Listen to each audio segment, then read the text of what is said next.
conociendo perfectamente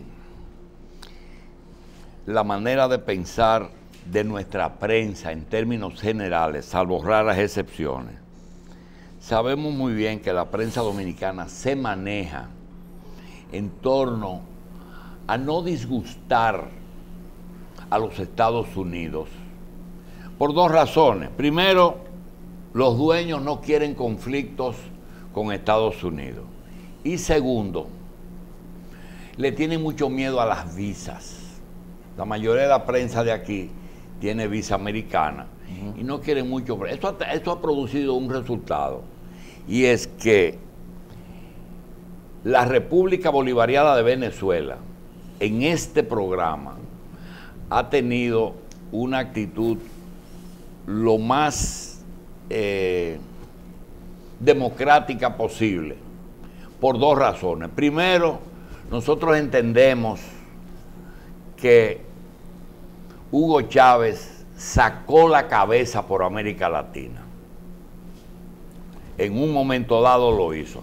Los errores no es el momento de señalarlo, pero este programa siempre estará abierto a ese gobierno y a ese sistema que creó Hugo Chávez. Posteriormente vino, Hugo Chávez ha estado 3 veces en la revista. Lo tuvo antes de ser presidente, durante la transición y después de electo. Y teníamos una relación no íntima, pero buenas relaciones.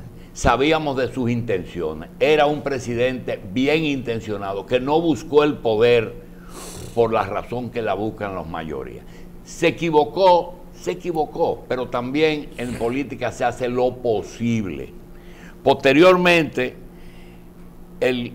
la idea continuó con su ex canciller Nicolás Maduro. De manera que nosotros entendemos que la revista 110 es y será un medio de respiro del gobierno de Venezuela en República Dominicana, y siempre estará abierta para la presencia de su señor embajador aquí en la República Dominicana. Una persona que entendemos como diplomático y como ex militar, que no le resulta fácil manejarse en un cargo como ese y en este momento más. Pero nosotros siempre estaremos abiertos a nuestro querido amigo don Alí de Jesús Uzcategui y Duque, embajador de la República de Venezuela en este país. Aclarado eso, le contesto a una colonia venezolana que entiende que nosotros no debemos de permitir que este programa sea una vocería, pues lo es y lo va a seguir siendo. Primero, porque la causa es buena, y segundo, porque si es jugar a la democracia, tenemos que jugar a la democracia. Y que nos busquen un país de América que ha tenido tantas elecciones como ha tenido Venezuela en el lapso que han gobernado Chávez y Maduro. Embajador, gracias por estar aquí. Perdónenos la introducción rara y extraña, pero era necesaria. Buenos días, en verdad que me siento complacido de estar nuevamente acá en su programa, y más con los colaboradores quienes lo acompañan. Pero no resulta ni raro ni extraño su posición, en virtud de que eso es lo que realmente determina la pluralidad, y más cuando estamos hablando del término de comunicacional, que es lo más importante. Lo único, y que siempre lo estableceré, es que trataremos siempre de dar la veracidad de los hechos y fundamentado en nuestra Constitución, que es lo más loable que tenemos en estos momentos, que es la Carta Magna, y es lo cual nos establece las líneas por las cuales debe de ir caminando la República Bolivariana de Venezuela. Pasado mañana el gobierno de Venezuela tiene 6 años, cumple 6 años el día de enero. Nosotros queremos que usted, despacio, sin presión y con todo el tiempo, nos evalúe esa gestión con los obstáculos que ha tenido para vencer los problemas que hoy tiene Venezuela reales y que algunos son causa de otras situaciones.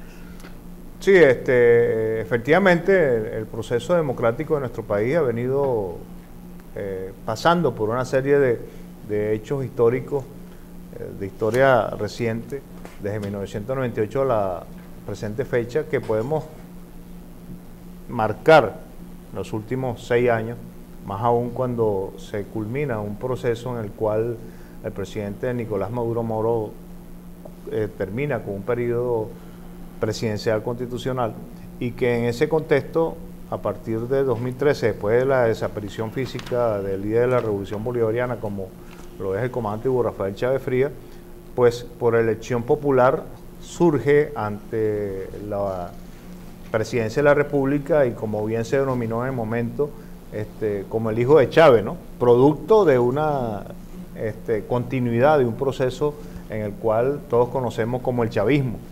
Han querido de alguna otra forma hablar del madurismo, pero el mismo presidente Nicolás Maduro Moro ha establecido que realmente él no se considera como que hacedor de un proceso político, sino continuador de un proceso en el cual está liderado por el presidente Chávez, fundado en lo que es el concepto bolivariano y en el árbol de las 3 raíces, que en ese contexto hablamos del concepto de Bolívar, el bolivarianismo, del robinsoniano y por supuesto el zamorano.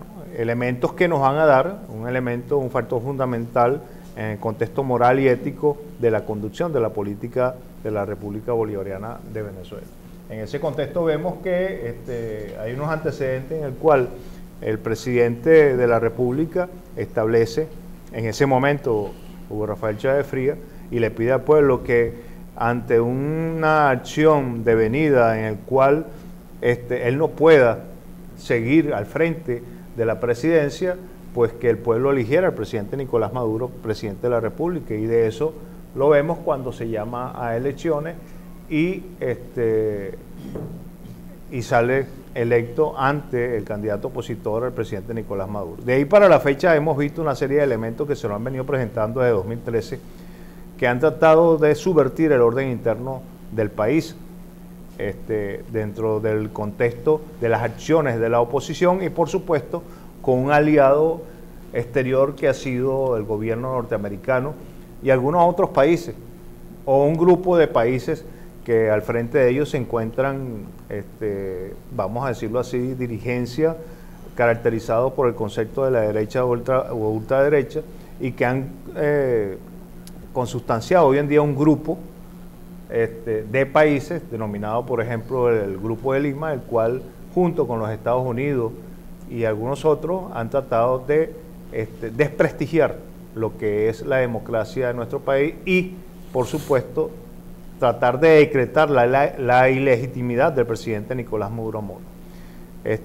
Han sido para el presidente, para el gobierno, para el pueblo venezolano, 6 años de lucha política constante, y en la cual hoy vemos cómo se recoge un resultado producto del 2018, en el cual sale electo, reelegido el presidente Nicolás Maduro, y asume el próximo 10 de enero, quedan unos pocos días, 2 días, 48 horas, asume nuevamente la presidencia de la República. Bien. Doctor. Embajador, en estos 6 años, va a haber una toma de posesión ya el próximo día 10. ¿Qué han aprendido en este proceso y qué cosas no debe repetir la administración de Maduro de cara a lograr que haya una modificación no solamente en la correlación de fuerza, sino también una mejoría efectiva de los ciudadanos venezolanos?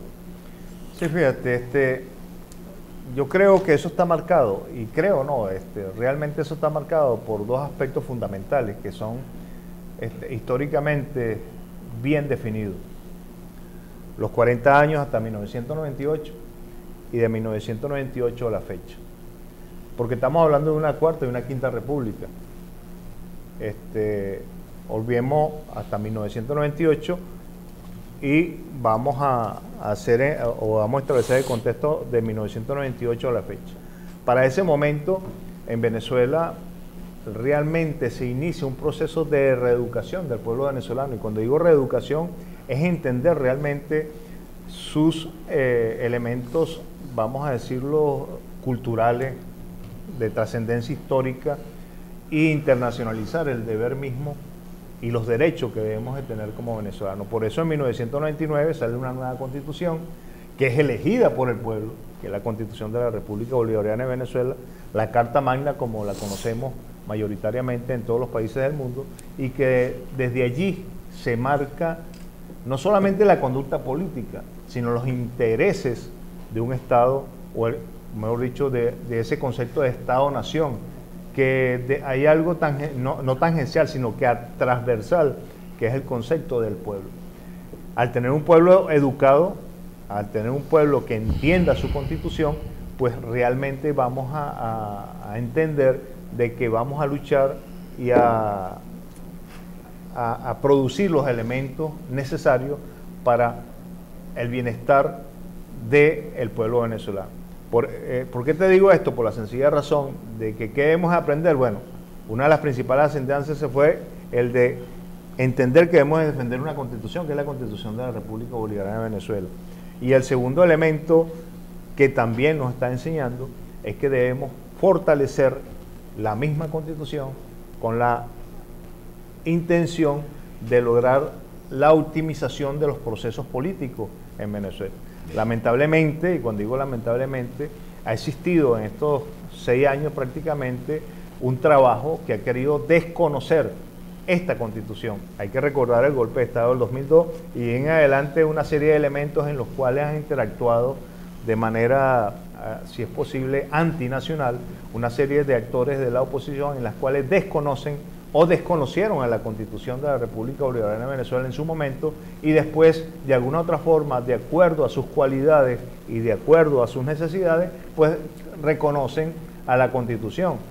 Y no hablemos de los poderes factos, como es el tema del gobierno de los Estados Unidos, en el cual de alguna otra manera quiere tener injerencia en los asuntos internos de Venezuela, lo cual viola o va contra la soberanía y la autodeterminación del pueblo venezolano. Embajador,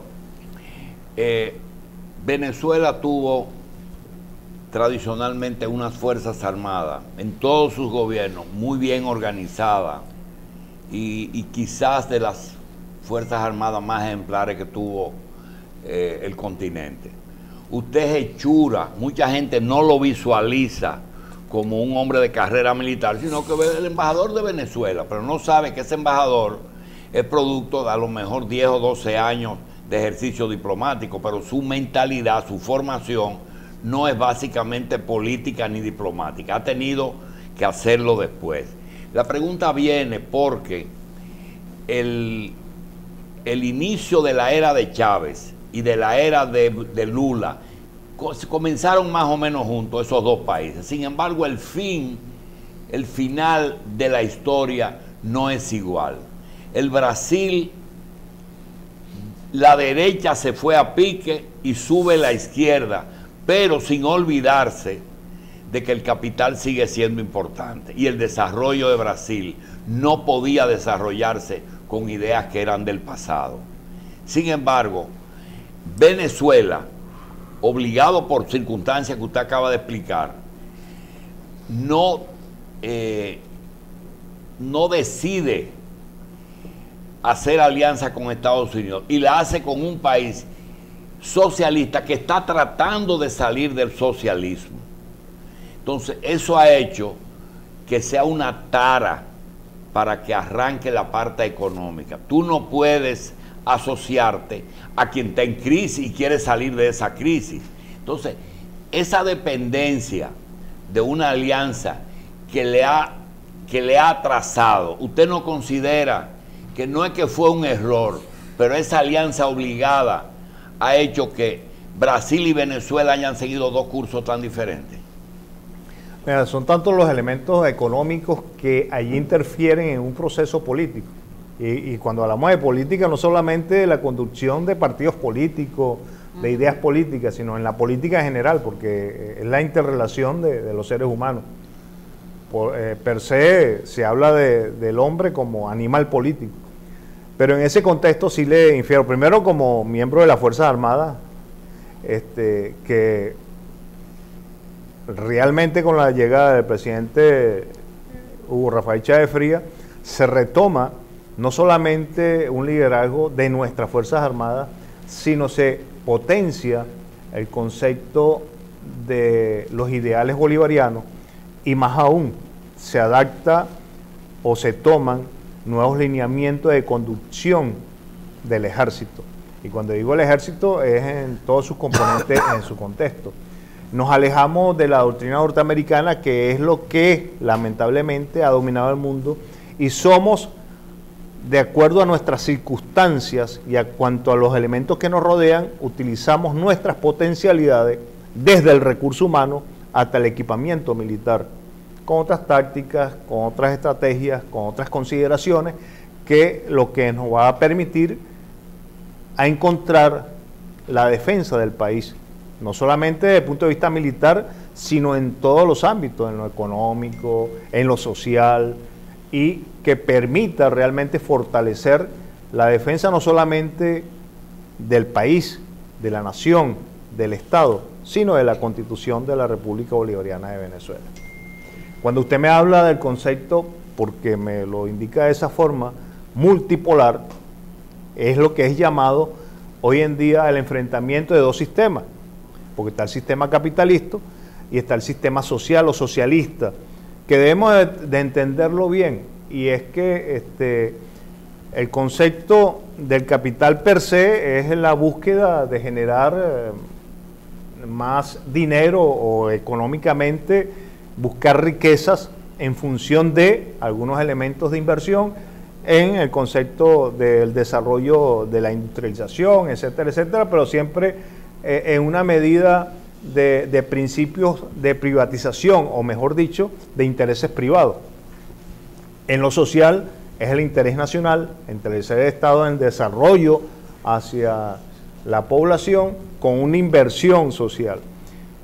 Cuando usted me habla que el enfrentamiento de ideas del pasado, no, hay que recordar, por ejemplo, el presidente Putin el año pasado, antes de finalizar el año, hablaba y le preguntaba, creo que fue en su mensaje, o antes de su mensaje de final de año, un periodista le preguntaba y le atinaba que si se consideraba socialista o comunista, creo que esa fue la pregunta, y él consideraba, y él decía que no, que Rusia no era ni socialista ni comunista, sino que sencillamente estaba desarrollando el factor social en función. Embajador, ese es el fin de la interrogante, y es, ¿por qué si Venezuela está en el Caribe, si está en el centro de América, justamente en el Ecuador, por qué no es la base económica de China y Rusia frente a Estados Unidos? Sin embargo, China y Rusia no se acaban de decidir por entender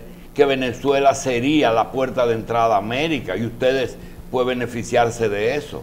Es que doctor, si históricamente vemos y observamos todos los antecedentes, y la audiencia que me perdone, a lo mejor esta no es jactancia, porque no es jactancia, quien abre y quien logra una apertura y una llegada de China y de Rusia a América Latina y el Caribe, uno de los actores para beneficio de nosotros, no de ustedes. Pero exactamente, es que esa era la idea cuando hablamos del concepto multipolar o multiplural, porque si no, en el contexto, ¿cómo vamos a querer nosotros nada más un beneficio para Venezuela? Y siempre el proceso revolucionario se habla y se seguirá hablando de la integración regional, y eso se logra desde el punto de vista económico, político y social.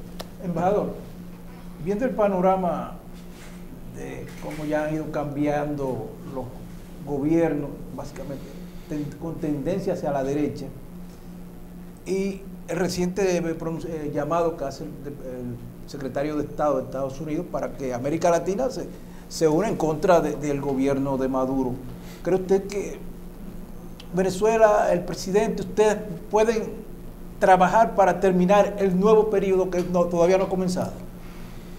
De hecho, fíjese, nosotros nos hacemos y nos colindamos de los deberes, por supuesto, institucionales, de los poderes del Estado, los poderes públicos del Estado, en función de la Carta Magna, en función del derecho internacional, porque todo está sujeto al derecho internacional.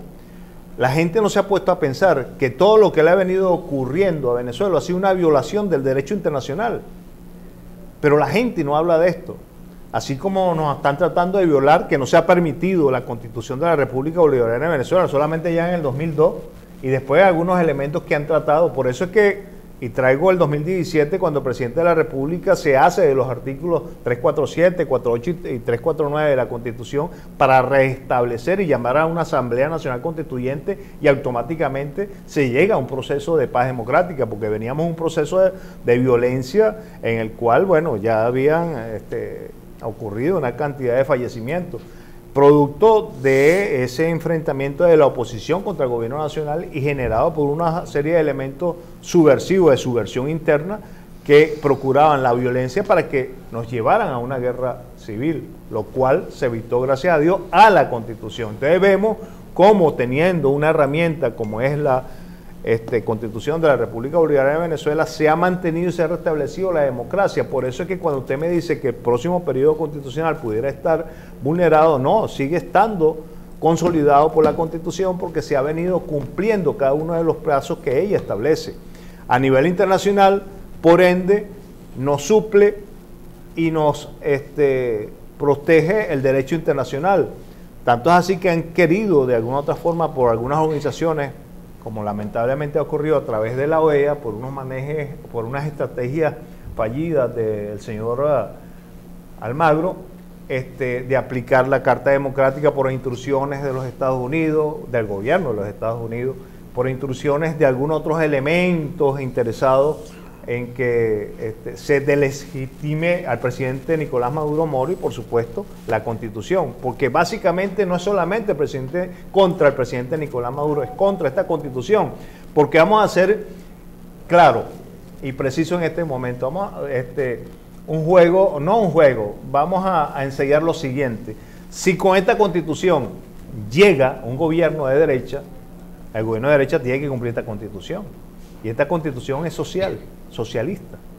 Entonces imagínense un gobierno de derecha queriendo cumplir la Constitución de la República Bolivariana, que lo que busca es el bienestar del pueblo. No es que hablemos por un concepto que es socialista, que es comunista, no, porque ¿qué es lo que pasa con nuestra Constitución? Es que vela por el desarrollo armónico y la distribución equitativa de su riqueza en beneficio del pueblo, de la ciudadanía y, por supuesto, del desarrollo, vamos a decirlo, armónico de nuestro país. Embajador, basado en esa explicación constitucional de equidad y de desarrollo, ¿cómo usted me define o me explica como dominicana que en el 2012 teníamos 3.200 migrantes venezolanos en el país y a final del 2017 tenemos 22.500? ¿A qué usted atribuye que los venezolanos hayan decidido venir a República Dominicana? Primero, son derechos fundamentales en los cuales uno no puede realmente impedir. Un derecho de cualquier ciudadano del mundo hacerse de un proceso migratorio. Cuando digo hacerse, es salir del país, regresar al país, tomar como norte su condición de establecerse en un país hermano, etcétera, etcétera. Por supuesto, lo que usted acaba de decir, no puedo más que indicarle de que ha sido producto de vamos a decirlo así, de unas causas producidas por el problema económico que ha tenido Venezuela prácticamente desde el 2013 en adelante. Pero no tenga temor de decirlo, embajador, por la misma razón que nosotros somos cada día, aspiramos más a irnos a Estados Unidos y Europa, por lo mismo que nosotros en los 80 nosotros llenamos Venezuela. Es que nosotros es que nosotros no tenemos pasión de migración. Nosotros no tenemos, por eso es que le estoy diciendo, las causas han sido económicas. Si usted conversa con esa gente, que muchos van a la embajada, se encuentra con dos elementos, embajador. Uno es que todos tienen la convicción de que en un momento dado van a regresar. Ningún venezolano de hecho está ya están aquí. regresando. Bueno, ahorita el sí, 19 pero usted sabe regresan que 100 ciudadanos venezolanos. eso es lo que le está yendo muy mal. Y lo otro es que me llama mucho la atención la diversidad de, por ejemplo, usted va a Puerto Rico y el nivel cultural de los dominicanos que se van es el mismo, pero el de venezolano tú te encuentras en un bar, sirviéndote un doctor o una laboratorista. Entonces, esa diversidad me llama la atención. Parece que es problema económico, ¿verdad? Sí, es un problema económico, pero no debe llamar la atención porque resulta ser que eso es producto de unas buenas políticas educativas en el país. ¿Qué es lo que ocurre? La educación es gratuita. Se le prácticamente asegura la educación hasta a nivel universitario. Y tercero, las condiciones de educación desde 1998 a la presente fecha, a pesar de todo el proceso adverso que hemos vivido desde el punto de vista económico, es decreciente, de crecer, no de decrecer, no, creciente. Entonces, por eso es que cuando usted se encuentra una diversidad de profesionales a nivel técnico, a nivel superior, es producto de esa educación que le está otorgando el gobierno nacional, que antes no ocurría del 98 para atrás. José. Señor embajador, la toma de posesión del presidente Maduro en un segundo periodo elegido coincide con el 20 aniversario del proceso, del inicio del proceso, y con una imagen venezolana no favorable, vamos a decirlo. Dos aspectos muy importantes. Primero, hay una situación de carácter institucional que se hace inexplicable fuera de Venezuela, puede que allá se entienda. Es el hecho de que coexiste una asamblea constituyente de carácter permanente y con funciones legislativas, al mismo tiempo que existe una asamblea nacional debidamente elegida también, la cual fue desconocida. A eso hay que agregarle un tapón, que es que el magistrado que se inventó la fórmula, el señor Cristian Serpa, ha desertado y se proclama con un nuevo credo fuera. Las deserciones de funcionarios siempre son muy enojosas. Son gente que se ha comprometido con una cosa y de repente cambia la otra y ve la verdad. Pero explican un conflicto terrible. Concomitantemente con eso, la imagen de Venezuela en términos de la administración pública en general es muy difícil de entender. Se habla de que 450.000 millones de dólares se han defraudado del erario venezolano durante todo el proceso que ahora cumple 20 años. Y el propio Estado venezolano ha sometido a la justicia a una serie de personas que han participado en eso. Aquí han llegado fortunas de la época previa al proceso y de la época del proceso. Han llegado fortunas y ejercen en el país. Para beneficio nuestro, ojalá llegara a los 450.000 millones, ojalá llegara a la mitad aquí. Porque mientras no se desarrollan allá, nos desarrollamos aquí, y eso no es malo. Pero realmente la deserción del señor Serpa, el que se inventó la fórmula de una asamblea constituyente, paralela a una asamblea nacional elegida para los fines legislativos, es una cosa inexplicable, sencillamente. Fíjese, usted me está hablando de un proceso en el cual, de alguna u otra manera, estamos viendo la vigencia de un tribunal que es el Tribunal Supremo de Justicia. Serpa pertenecía al Tribunal Supremo de Justicia, y en ese orden de ideas, por supuesto, según las informaciones que ya se han venido colectando o recolectando, ya venía de un proceso de una averiguación X. No quiero establecer o paradigmáticamente establecer algo contra Serpa, sino sencillamente lo que ha ocurrido. Que haya desertado, como usted mismo lo ha dicho, eso ya es un problema moral y ético. Moral y ético porque viene de un proceso político en el cual debe afrontar las realidades de esa formación que supuestamente él dice tener o entender. Lo que sí es cierto que cuando usted me habla de más de 400 mil millones de dólares que han sido prácticamente dilapidados, no podemos entender de que sea bueno o malo. Es producto de un proceso de corrupción en el cual no se puede marcar específicamente al gobierno nacional, sino una serie de elementos que prevalecen dentro de las instituciones, empezando por la principal empresa petrolera del Estado venezolano, la cual desde 2002 a la presente fecha se ha tratado hasta la presente y último connotado, vamos a decir, elemento nefasto, que fue la aprehensión de uno de los ministros o presidente de PDVSA por un desfalco producto de las inversiones de producción o de mantenimiento para la explotación de petróleo en el país que todos conocemos.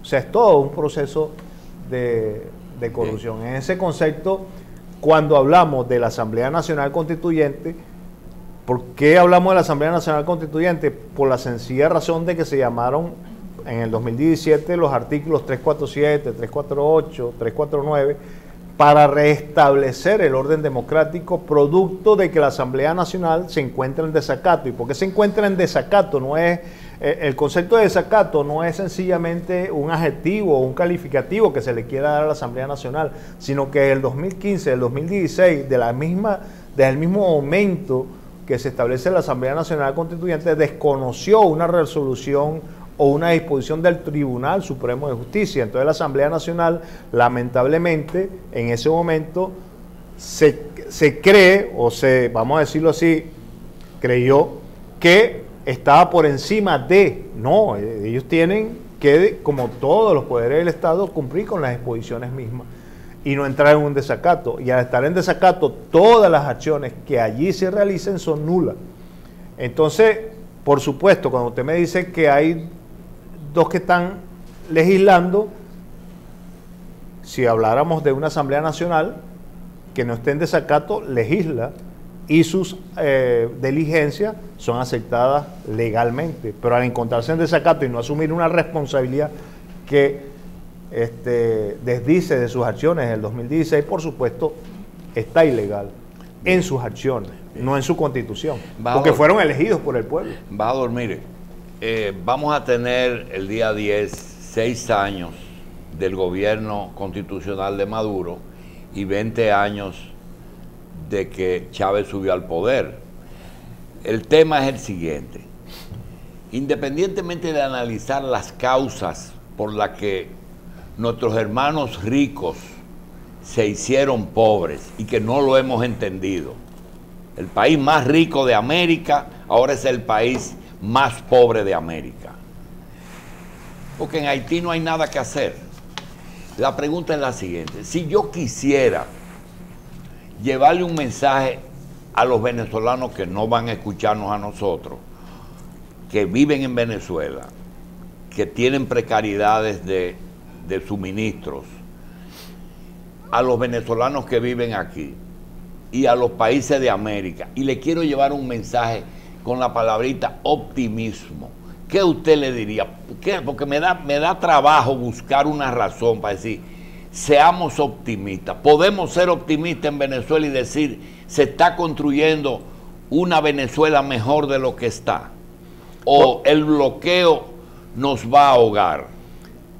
Mire, que es un concepto, y creo que lo nombré hace un momento, ¿no? de elementos de moral y de ética. Yo sé que no es cuestión de filosofar qué es lo que es bueno, qué es lo que es malo, pero lo que sí les puedo estar seguro que Venezuela sigue adelante y no es un país pobre, es un país rico.